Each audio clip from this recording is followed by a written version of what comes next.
Leon, thanks for inviting us in. You've had a busy few months. Can you tell us a wee bit about it? Yeah, well, obviously, just won the league back to back, which has been unbelievable. To do it once last year, and then to go on again and do it again was obviously unbelievable. Something you dream of.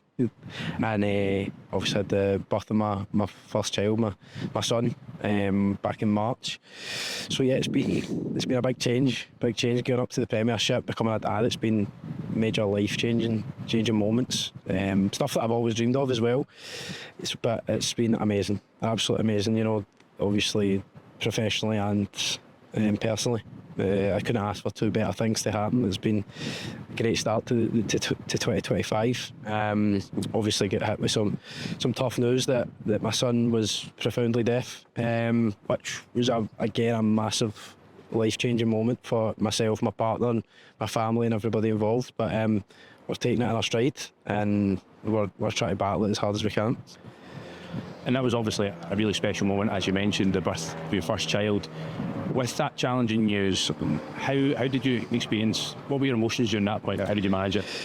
So when he was born, he failed, I think, his first 3 or 4 hearing tests that you get when they're first born. You get one the day after he's born in the hospital, but they put it down a lot to, like, he's got a lot of mucus in his system and things like that, so that will clear. It's probably blocking his ears, and that's why he can't hear. To then the second, third, and they told us kind of the same thing, still a bit of mucus in there. Don't worry. Not once did we ever think like anything would be an issue, just because of how alert he was. Like, he would, for the minute he came out, he was just eyes open, looking around, and he'd speak to him and he'd move his head, and you just felt like he was responding to you and he could hear you absolutely fine.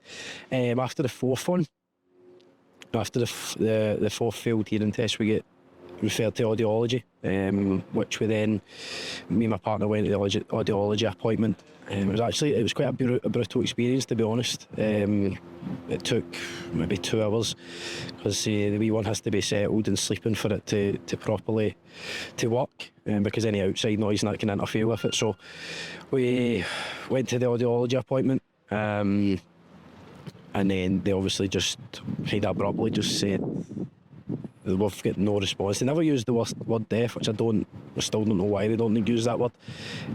What does that mean? Is he going to be able to respond at some point? And it was just like, nah, he'll never be able to hear.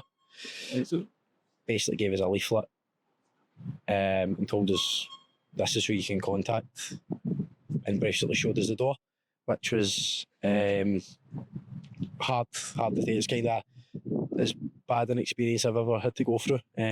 Obviously, first time parents, being so young as well, you kind of want your child to be perfect in every way, just for the sake of them. So when we heard that news, it was heartbreaking. It was as tough a 5 days I've ever had.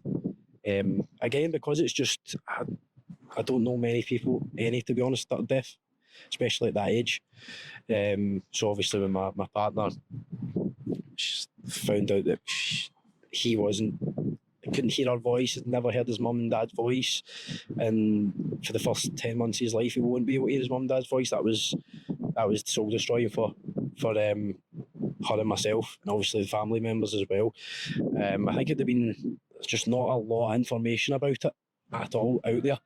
So it's not like your ADHD or autism or diabetes, things like that I know stuff about that I've never had, or because it's just out there for information. So you kind of know. Whereas deaf, I knew nothing. I knew absolutely nothing. None of us did. That was a rude awakening, having to kind of just think that's it. My son will never be able to hear. That's it. Over. Do you know what I mean? So that was hard to come to terms with. And I just felt like the way they told, the purpose for me now is I want to, one, spread awareness about it. 2, I don't want another young family to ever have to go through what me and my partner went through in terms of no help. It's a good thing we have a good network of friends and family around us that are there to help, because there's a lot of families that don't. And again, financially, in both of our families, it's not really a problem, which is another good thing. Whereas again, there's a lot of people out there that don't have the financial capabilities or don't have the friends and family network that we do, that will find this a way tougher than we do. So I just want to be able to help in any way, shape or form. If I'm able to help one, whether it be a single mother, single father, or a couple with a deaf child through this journey, then that's my aim of this. Well, and obviously for all first-time parents, there's a lot of sort of new changes you need to make for yourself and your partner. There'll be a lot of alterations you need to make in early childhood for your son. How has those first few months been in terms of managing that stress and coupling that up with a hectic few months football-wise as well? We don't always see, we've seen all the celebrations, but we don't always see the other side of football. So how's those few months been for yourself? Changed me a lot in terms of, I used to think the world revolved around football. I used to, if I had a bad game or a bad session, it would affect my weekend, ruin my weekend. Now I come home and it's not about me anymore. Yeah, it's about him. He doesn't care that I've had a bad game or something's not went my way or it's just not gone my way in football. I need to be there with a smile on my face for him. So that was a big change factor. And again, it's made me relax a wee bit more in terms of it isn't the be all and end all. Do you know what I mean? Things do get better.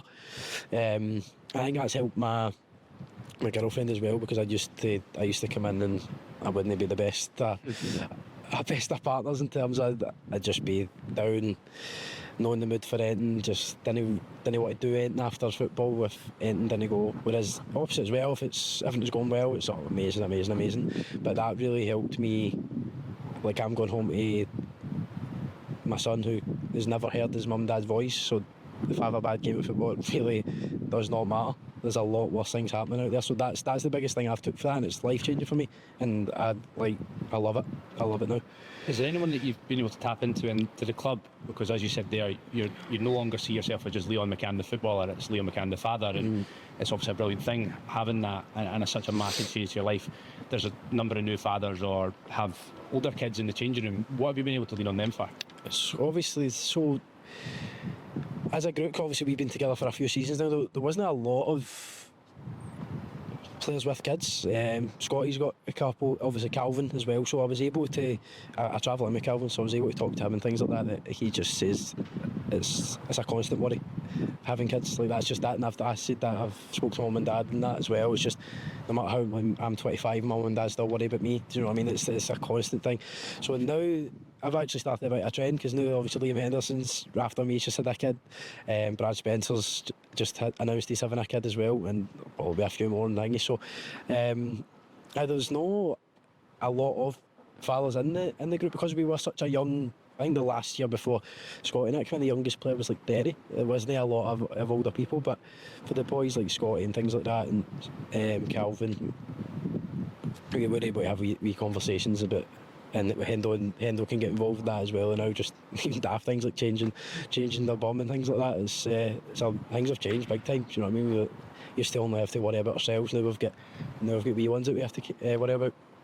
And you've got your teammates, you've got the club that you can go to support, and obviously we've got PFA Scotland as well, where you know that you can reach out and receive that support all through the season if need be. How important do you think that is for players, that they have got that independent union that they can go and step forward and confide in? I think it's absolutely massive, because if it wasn't for you guys, I wouldn't really know where to turn. I've never had like a real job, as they say. I've always been in the football industry, so for a situation like this where I need help, I need the word to be spread, and I need awareness, because even things like me and my partner are going to have to pay to learn level 1 BSL, which is British Sign Language. I think you're maybe £200-300 each, so I need to pay £300 to learn how to communicate with my son, which I think is totally wrong. He's going to go and hopefully get some cochlear implants, which will hopefully allow him to hear. It's a wee operation that he gets at 10 months old that will be able to hopefully be able to hear. It'll be difficult for him in terms of once you put them on, he'll be able to hear. If he's in a classroom, he'll be able to hear every single person's conversation. So it's going to be a lot for him as he's getting used to it. he might not enjoy hearing sound for the first time because he's went 10 months of pure silence. So it's life-changing things for us. A journey that we're with we're happy now. We're not, I wouldn't say happy's the right word. We're content with it. You know what I mean? We've accepted the fact that he's deaf. There's nothing we can do, but that is never ever going to change. But that's why I want to help him for starters, but also want to help other families, because again, they're a random mum and dad don't have the PFA that they can turn to and get their word out. Do you know what I mean? And they're sat themselves with a bit of paper saying, "There's your son's deaf and might not ever be able to hear you, might not be able to afford the language classes, because we're going to do level 1 to 4, which is level 1's the beginner, just like your normal high by your normal 3 cents, up to level 4, which is full sentences and things like that. But that will cost a couple thousand. For a couple £1,000 to talk to your son is ridiculous in my opinion.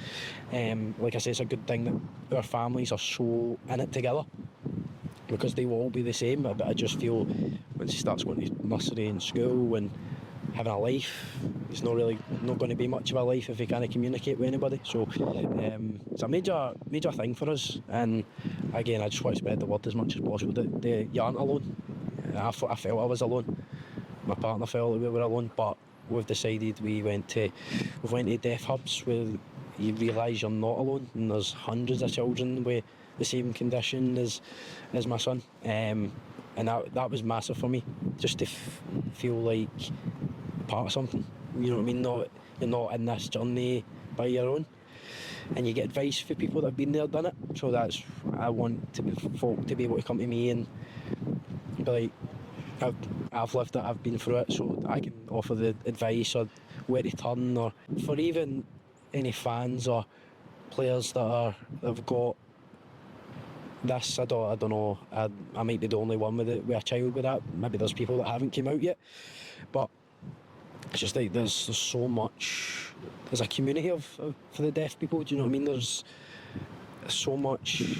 And it's a great community in terms of the people in it, and because you're all on that same journey together, so you're all fighting for that same purpose to spread awareness of the deafness. That it is a disability, but it's an amazing thing as well, and I can't wait to get my hands on the BSL and start learning, because it's another.